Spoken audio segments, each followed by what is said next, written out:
আসসালামু আলাইকুম প্রিয় শিক্ষার্থীরা, ইউনিক স্কুলের পক্ষ হতে তোমাদের প্রত্যেককে স্বাগত জানাচ্ছি। আজকে আমরা হিসাব বিজ্ঞানের ধারাবাহিক টেস্ট পেপার সলভিং ক্লাসের তৃতীয় ক্লাস নিয়ে হাজির হয়েছি। দেখো, প্রথমে আমরা নটর ডেম কলেজের প্রশ্নটি সলভ করব, এরপরে মতিঝিল আইডিয়াল স্কুল অ্যান্ড কলেজের প্রশ্ন। চলো তাহলে আমাদের 1 নম্বর যে সমন্বয়টি রয়েছে, এই সমন্বয়টির কাজ কি হবে, অর্থাৎ প্রতিটা ক্লাসে এই ধরনের একটা সমন্বয় ছিল আমাদের। সাপ্লাইজ অব্যবহৃত বা সাপ্লাইজ মজুদ বা সাপ্লাইজ হাতে ছিল, এই ধরনের একটা সমন্বয় ছিল প্রতিটা ক্লাসে। আগের 2টা ক্লাসও এরকম ছিল। যেহেতু প্রতিটা প্রশ্নে একটি করে এর প্রতিষ্ঠানের অঙ্ক, অর্থাৎ সেবামূলক প্রতিষ্ঠানের অঙ্ক থাকবে। তো যারা যুক্ত হচ্ছ সবাইকে ধন্যবাদ। বছর শেষে সাপ্লাইজ হাতে আছে, সাপ্লাইজ হাতে আছে মানে সাপ্লাইজ মজুদ আছে। তাহলে আমাদেরকে দেখতে হবে রেওয়া মিলে সাপ্লাইজ খরচ আছে নাকি সাপ্লাইজ নামে লেনদেনটা আছে।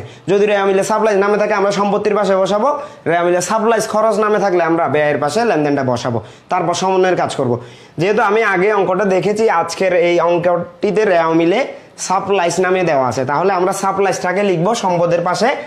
এখানে বলছে 5,000 টাকা মজুদ, তাহলে সাপ্লাইজ আমি সম্পদের হিসাবে কিনছিলাম, কিন্তু কিছু সাপ্লাইজ আমি ব্যবহার করে ফেলছি, আর অবশিষ্ট সাপ্লাইজ আমার হাতে মজুদ আছে। অর্থাৎ বছরের শেষে আমার কাছে কিছু অব্যবহৃত সাপ্লাইজ আছে বা মজুদ সাপ্লাইজ আছে বা সাপ্লাইজ হাতে আছে, একই কথা। এবার আসো, এখানে রেওয়া মিলে সাপ্লাইজ দেওয়া আছে 15,000, চলতি সম্পদে আমরা সাপ্লাইজটা লিখলাম 15,000। এখানে বলছে সাপ্লাইজ 5,000 হাতে আছে, তাহলে আমি সাপ্লাইজ ক্রয় করেছিলাম 15,000, হাতে আছে 5,000, তার মানে সাপ্লাইজ খরচ হয়েছে, ব্যবহার করছি কত 10,000। তাহলে সাপ্লাইজ খরচ বা ব্যবহৃত সাপ্লাইজ 10,000। এখানে সমাপনী সাপ্লাইজ অর্থাৎ অব্যবহৃত সাপ্লাইজ, সমাপনী সাপ্লাইজ বা সাপ্লাইজ মজুদ আছে বা সাপ্লাইজ হাতে আছে 5,000। তাহলে কখন আমরা চলতি সম্পদ থেকে সমন্বয়ের কাজটা শুরু করব? যখন বলবে যে রেওয়া মিলে সাপ্লাইজ দেওয়া থাকে। আর যদি বলবে সাপ্লাইজ খরচ, তখন আমরা পরিচালন ব্যয়ের মাধ্যমে কি কাজটা শুরু করব। অর্থাৎ সাপ্লাইজ খরচটা তখন পরিচালন ব্যয়ে আমাকে প্রথমে লিখতে হবে, তারপর সমন্বয়ের কাজ। আর এখানে সাপ্লাইজ খরচ আমাকে বাইরের কলামে দেখাতে হবে 10,000। তাহলে আমার সাপ্লাইজ আছে, সম্পদ আছে 15,000, হাতে আছে 5,000, তার মানে আমার সাপ্লাইজ ব্যবহৃত হয়ে গেছে কত, বা মেয়াদ উত্তীর্ণ হয়ে গেছে বা ব্যবহৃত হয়েছে 10,000। এবার আসো, অগ্রিম বীমার অর্ধেক এখনো মেয়াদ উত্তীর্ণ হয়নি, তাহলে অগ্রিম বীমা আমার জন্য অ্যাসেট। তাহলে আমি চলতি সম্পদে অগ্রিম বীমাটা লিখছি। তো চলতি সম্পদ থেকে যে অংশটা মেয়াদ উত্তীর্ণ হয়নি সেটাকে আমাকে বাইরের কলামে দেখাতে হবে।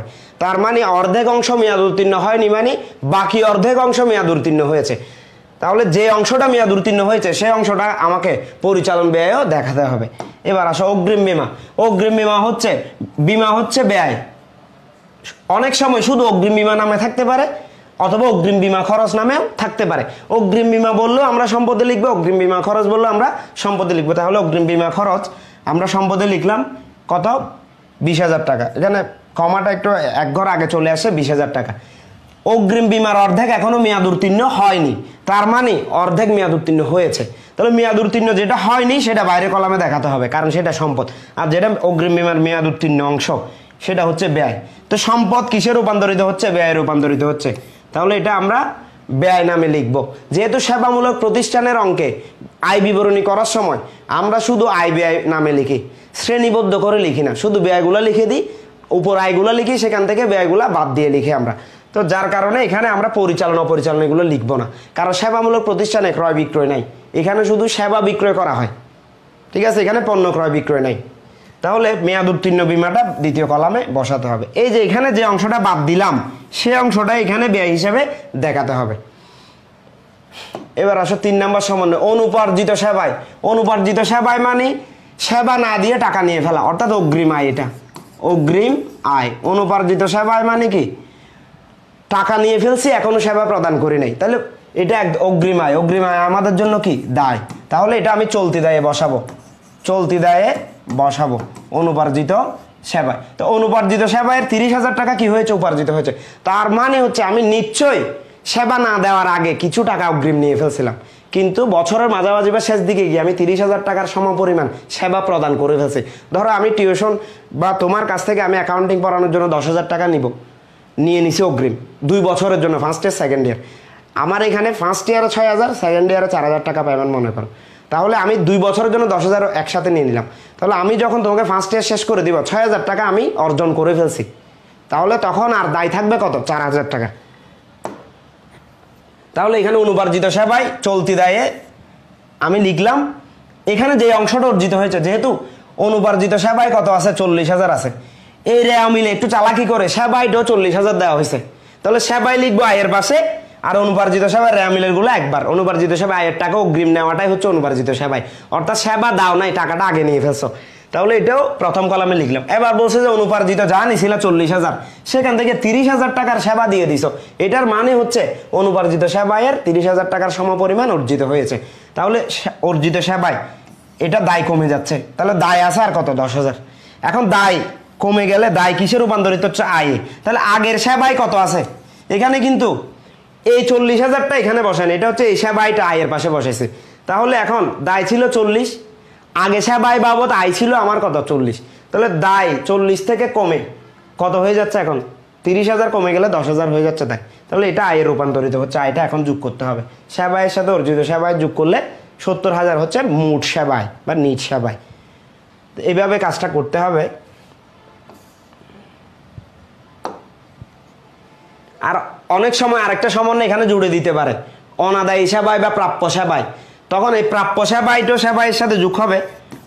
প্রাপ্য সেবাইটা বা অনাদায়ী সেবাইটা কিরকম দেখো, এখানে হচ্ছে অনুপার্জিত সেবায় মানে হচ্ছে আমি তোমাকে সেবা না দিয়ে টাকা নিয়ে ফেলছি, আর প্রাপ্য সেবায় বা অনাদায়ী সেবায় মানে হচ্ছে আমি সেবা দিয়ে দিছি কিন্তু টাকা এখনো নি নাই, তখন সেটা সেবাইয়ের সাথে যোগ হবে, আর একবার প্রাপ্য হিসাবের সাথে যোগ হবে। এই ধরনের সমন্বয় থাকতে পারে।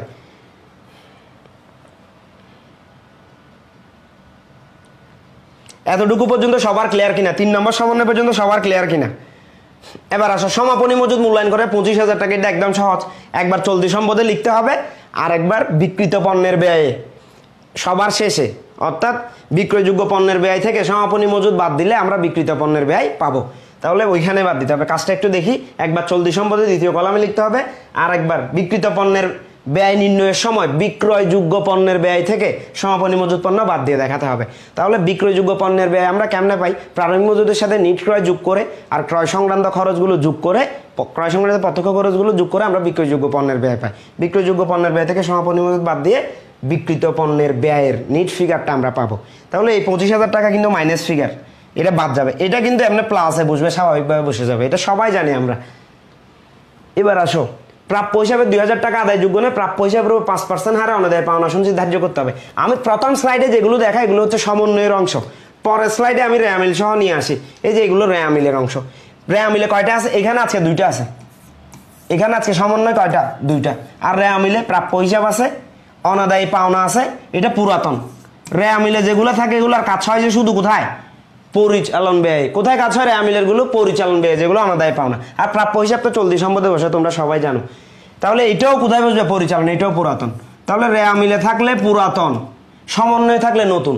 সমন্বয়ের গুলো প্রতিটি সমন্বয় 2 বার করে যাবে, আর রেয়া মিলের গুলো 1 বার করে বসবে। তাহলে আগে রেয়া মিলের গুলো বসে। এই যে প্রাপ্য হিসাবটা এখানে বসাইলাম, চলতি সম্পদ। আর অনাদায়ী পাওনা, অনাদায়ী পাওনা এটা পুরাতনটা, এটা পরিচালন ব্যয় বসবে। কত আছে? কত বসবে এখানে?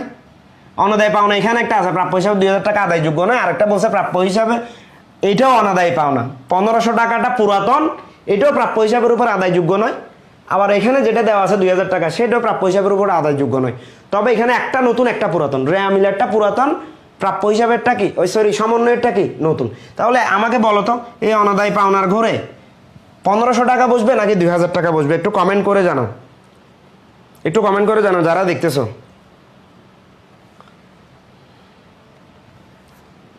এই যে অনাদায়ী পাওনার ঘরে আমি প্রশ্নবোধক চিহ্ন দিলাম, এখানে অনাদায়ী পাওনা 1,500 টাকা বসবে নাকি প্রাপ্য হিসাবে 2,000 টাকা আদায়যোগ্য নয় ওই টাকাটা বসবে?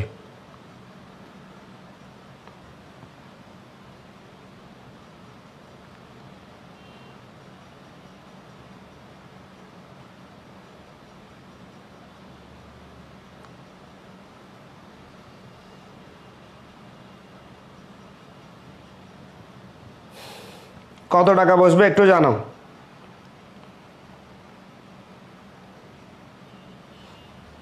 মশিউর রহমান বলছে 2,000, না 2,000 বসবে না। এই দেখো এই পুরাতন, এখানে এটা হচ্ছে টিএ দিচ্ছি আমি, টিএ মানে টিবি ট্রায়াল ব্যালেন্স, অর্থাৎ রেয়া মিলে যেটা থাকে এটা রেয়া মিলেরটা এখানে বসবে, 1,500 টাকা বসবে। তারপর এই যে এখানে একটা অনাদায় পাওনা সঞ্চিতি আছে পুরাতন, এটা স্টার চিহ্ন দিয়ে রাখো, এটা সবার শেষে বাদ যায়। এটা হচ্ছে এটা পুরাতন। তাহলে রে আমিলের গুলো পুরাতন, রে আমিলের গুলো শুধু পরিচালন ব্যয়ে বসে, আর সমন্বয়ের গুলো প্রাপ্য হিসাবের সাথেও কাজ হবে, পরিচালন ব্যয়ে বসবে।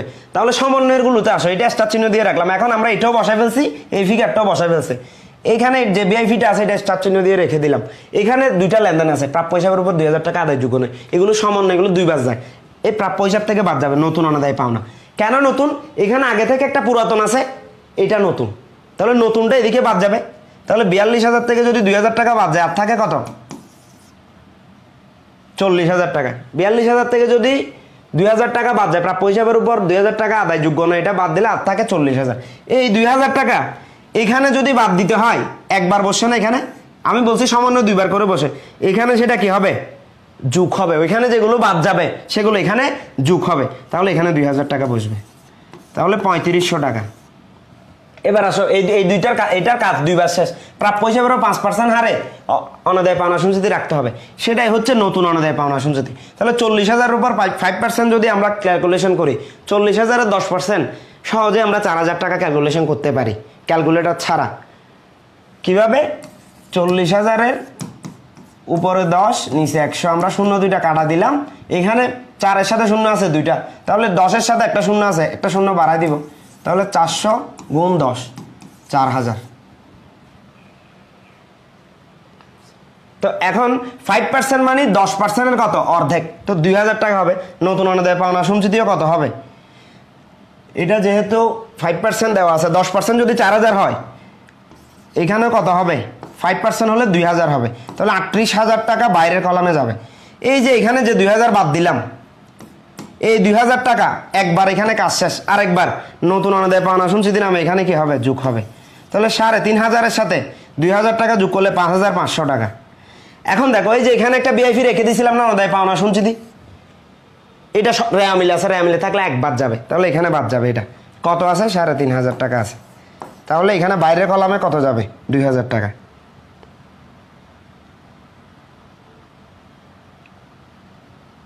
মশিউর রহমান কি 2100 টাকা কি বলতেছে? তাহলে বাইরের কলামে টাকার ফিগার কত যাবে? 2000 টাকা। এটা একটু আবার দেখো। প্রথম আমি রে আমিলের কাজগুলো করবো, প্রাপ্য হিসাবে এখানে চলতি সম্পদে বসাবো, অনাদায় পাওনা পুরাতনটা পরিচালন ব্যয়ে বসাবো। এইখানে যেটা অনাদায় পাওনা সঞ্চিতি থাকে সেটার কাজ সবার শেষে করবো, এটাও একবার যাবে। এটা শেষে কাজ করতে হয় বিদায় এটা আমরা স্টার মার্ক দিয়ে রেখে দিব। এবার আছে সমন্বয়েরগুলো দুইবার। প্রাপ্য হিসাবের সাথে 2000 টাকা আদায়যোগ্য নয়, তাহলে নতুন অনাদায় পাওনা নয়, প্রাপ্য হিসাব থেকে বাদ দিয়ে 42 থেকে 2000 গেলে বাকি টাকা বাইরে রাখলাম, কত? 40,000 টাকা। এখন এটা এদিকে একবার যদি বাদ যায়, এখানে যোগ হবে, তাহলে আগে একটা অনাদায় পাওনা আছে, এখন যেটা সমন্বয় আছে, সমন্বয়ের যেটা আছে এটা নতুন, তাহলে নতুন আর পুরাতনে যোগ করবো, 3500 টাকা হয়েছে। আগে 1500, এখন 2000, 3500 টাকা। এবার বলছে অবশিষ্ট প্রাপ্য হিসাবের উপর 5% সঞ্চিতি রাখো। এখানে অবশিষ্ট 2000 বাদ দেওয়ার পর অবশিষ্ট যেটা আছে 40,000, সেটার উপর 10% যদি ক্যালকুলেশন করি 4000, 5% করলে অর্ধেক, তাহলে 40,000 থেকে 2000 গেলে কত? 38,000 টাকা। সেই 2000 টাকা এখানে নতুন অনাদায় পাওনা সঞ্চিতি নামে যোগ করতে হবে, কারণ এখানে অলরেডি আগে একটা অনাদায় পাওনা সঞ্চিতি আছে। তাহলে রে আমিলেরটা পুরাতন, সমন্বয়েরটা কি নতুন, সেজন্য আমরা নতুন দিলাম। এখানে যেগুলো বাদ যায় এটাই সেখানে এদিকে কি যোগ হয় পরিচালন ব্যয়। তাহলে দুইটা যোগ করলে 3 আর 2 5,000, 5,500। এখন নতুন অনাদায় পুরাতন অনাদায় পাওনা সঞ্চিতি একটা স্টার মার্ক দিয়ে রেখে দিয়েছিলাম না রে আমিলের, সেটা এক বাদ যাবে, সেটা বাদ দিলে বাকি টাকা বাইরে কলামে যাবে। এটাই হচ্ছে নিট টাকার ফিগার, অনাদায় পাওনা বাবদ 2000 টাকা। এতটুকু পর্যন্ত সবার ক্লিয়ার কিনা? আশা করি ক্লিয়ার। এবার আসো বিজ্ঞাপনের 1/4, বিজ্ঞাপনের 1/4 কি করো? 1/4 অবলোপন করো। একটা কথা মনে রাখবা, অবলোপন করতে বললেও বিজ্ঞাপনটা এদিকে বসাই না আমরা, বিজ্ঞাপন থেকে অবলোপন করতে বললেও বিলম্বিত বাদ যাবে, আর বিলম্বিত করতে বললেও বিলম্বিত বাদ যাবে। তবে বিলম্বিত করতে বললে মনে করো এরকম 4/3 বিলম্বিত করো, অবলোপন বলে না, কি বলছে? বিলম্বিত করো। বিলম্বিত করতে যদি বলে লবংশের সমপরিমাণ টাকা এদিকে আমরা বাদ দিয়ে দিব। আর যদি অবলোপন বলে, আমাকে একটু টেকনিক্যালি এই কাজটা করতে হবে, হর থেকে আমি লব বাদ দিয়ে যে অংশটা থাকে সে অংশের সমপরিমাণ টাকা আমাকে বিলম্বিত হিসাবে ধরতে হবে। আবার বলতেছে বিলম্বিত বললে লবের সমান পরিমাণ যে টাকা সেটা বিলম্বিত নামে বাদ যাবে। তাহলে মনে করো 20,000 টাকা বিজ্ঞাপন আছে, আমি গড় বের করবো যে হর দিয়ে, তাহলে কত, গড়ে 5,000, তাহলে 3 দ্বারা গুণ করে দিব, লব দ্বারা গুণ করে দিব, কত হয় 15,000 টাকা এখানে বাদ যাবে। বিজ্ঞাপন মনে করো 20,000, 15,000 টাকা এখানে বাদ যাবে, বাইরে কলামে 5,000 টাকা। আর যদি বলো যে অবলোপন করো, এটা দেয় নাই মনে করো, এটা আমি নতুন একটা সমন্বয় হয়েছে, মনে করো এখানে বিলম্বিত বলে নাই, বিলম্বিত না বলে 4/3 অংশ অবলোপন বলছে। কি বলছে? অবলোপন। তখন আমাকে একটু টেকনিক্যালি কাজটা করতে হবে, হর থেকে লব বাদ দিতে হবে। এই যে এক অংশের সমপরিমাণ টাকা আমাকে তখন বিলম্বিত ধরতে হবে। অর্থাৎ বিলম্বিত বললে একদম সহজ, লবের টাকাটা প্রথম কলামে বাদ যাবে বিষয়তা বিবরণীতে। আর অবলোপন বললে হর থেকে লব বাদ দিয়ে যে অংশটা থাকে সে অংশের সমপরিমাণ টাকা আমাকে বিষয়তা বিবরণীতে বিলম্বিত নামে বাদ দিতে হবে। কিন্তু গড় নির্ণয়ের সময় এই যে 20,000-এর মধ্যে গড় টাকাটা নির্ণয়ের সময়, অর্থাৎ অংশ প্রতি টাকাটা নির্ণয়ের জন্য হর দ্বারাই প্রত্যেক ক্ষেত্রে আমাকে কি করতে হবে, অবলোপন বললো হর দ্বারা ভাগ, বিলম্বিত বললো কি হর দ্বারা ভাগ, গড়টা অংশ প্রতি টাকা নির্ণয়ের জন্য। তাহলে এখানে সবসময় বিলম্বিত অংশটা বাদ যাবে। তাহলে আজকে অবলোপন বলছে, কত বলছে, 1/4। তাহলে অবলোপন বললে একটু আগে বললাম, অবলোপন বললো বিলম্বিত বাদ যাবে। কেমনে বিলম্বিত বের করব, হর থেকে লব বাদ দিবে, তাহলে 3 অংশ হচ্ছে বিলম্বিত। তাহলে টাকাটা একটু আমরা দেখি অঙ্কে, বিলম্বিত বিজ্ঞাপন কত, এই 20,000-এ আছে। তাহলে দেখো 1/4, তাহলে অবলোপন বলছে, অবলোপন বললো আমি বাদ দিব যে বিলম্বিত, তো বিলম্বিতটা বের করি, 4 থেকে অর্থাৎ হর থেকে লব বাদ দিব, 3 অংশ হচ্ছে বিলম্বিত। তাহলে 20,000-কে গট করো, 20,000-কে ভাগ যদি করো হর দিয়ে ভাগ করতে হবে, অর্থাৎ অংশ প্রতি টাকা নির্ণয়ের জন্য 5,000। এখন এই যে বিলম্বিত অংশটা আমরা নির্ণয় করলাম না, অবলোপন বললে বিলম্বিতটা আলাদা করে একটু টেকনিক্যালি বের করতে হবে, 3 অংশ। তাহলে 15,000 টাকা বিলম্বিত বাদ গেল, 5,000 টাকা হচ্ছে অবলোপন। অবলোপন মানে হচ্ছে এই বছরের জন্য ব্যয়, আর বিলম্বিত মানে হচ্ছে পরের বছরের জন্য রেখে দাও। তাহলে 1/4 মানে 1 অংশ খরচ করো আর 3 অংশ রেখে দাও। তাহলে এই 3 অংশের টাকাটা বিলম্বিত বিজ্ঞাপন নামে এখানে বাইরের কলামে বসবে, এখানে একটু 15,000 টাকায় বসবে। আমি একটু তাড়াহুড়া করে স্লাইডটা করতে গিয়ে এখানে 5,000 উঠে গেছে, এটা কিন্তু 15,000। বিলম্বিত বিজ্ঞাপনের টাকাটা অলিক সম্পদ অথবা অসমন্বিত ব্যয় নামে স্থায়ী সম্পদের নিচে করে আর্থিক অবস্থার বিবরণীতে লিখতে হবে, তবে এটা সম্পদ। অনেকে আবার অসমন্বিত ব্যয় লিখতে গিয়ে এটা আবার ব্যয় মনে করে বাদ দিয়ে দিবে, এটা সম্পদ বিলম্বিত বিজ্ঞাপন, তবে এগুলো অলিক সম্পদ।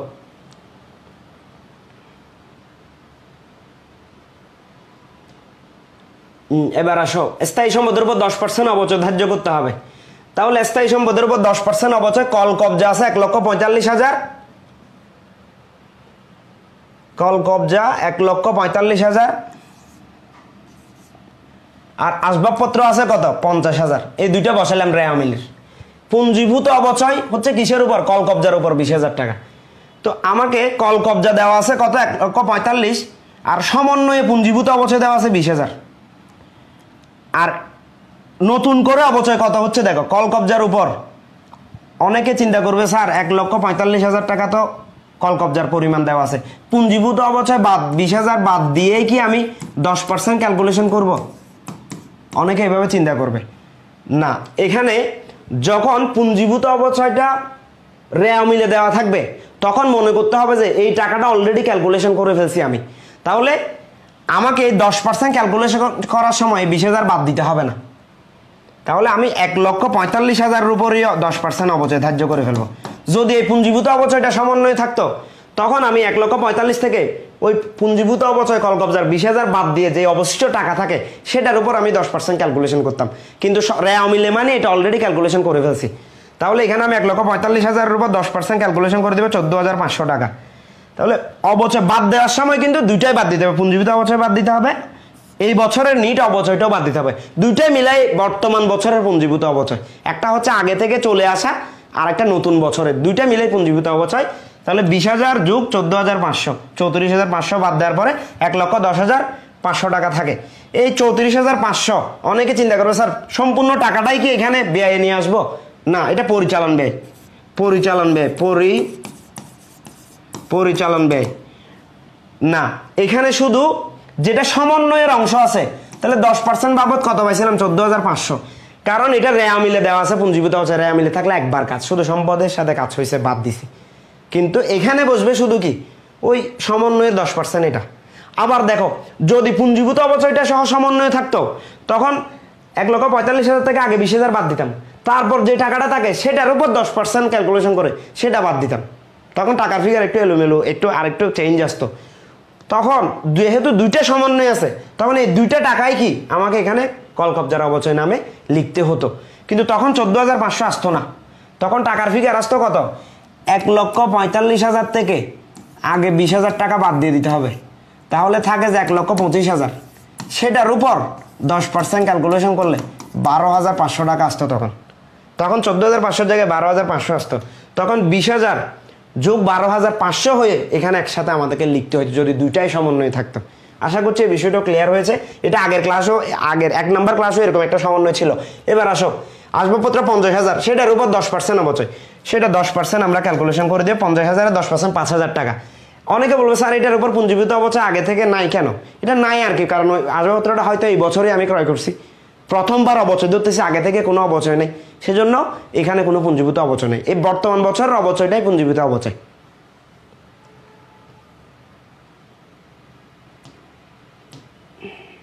তাহলে এই 5,000 টাকা এখানে আরেকবার আসবাবপত্রের অবচয় নামে লিখতে পারবা। তোমরা অনেকে বইতে স্থায়ী সম্পদের অবচয় নামে 14,500 প্লাস 5,000 একসাথে 19,500 লিখে দিয়েছে, অনেক বইতে এরকম আছে উত্তর।